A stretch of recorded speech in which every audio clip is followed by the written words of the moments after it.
Dr Kiran Morjaria, Scene 4, Take 1.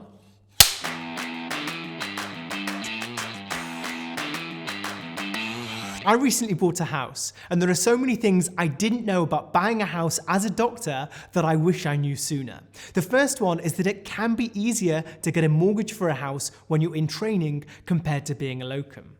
A mortgage is a bank lending you money for a house because they know you have a regular income and a contract, so they know how much money you're going to be earning.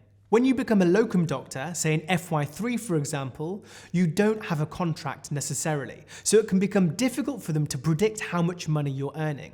So even though compared to the year before, you may be earning way more, because you don't have that track record of self-employment income, it can be more difficult to get a mortgage. In my FY3 year, I had a great time, locuming as a doctor, travelling the world, but when I returned from this big travelling trip and tried to get a mortgage, this gap in my employment was actually looked on unfavourably. The most hassle-free way of getting a mortgage and seeing what you're eligible for is actually by using a mortgage broker. They help look for mortgages that you're suitable for, they help build and submit your application and make the whole process way easier.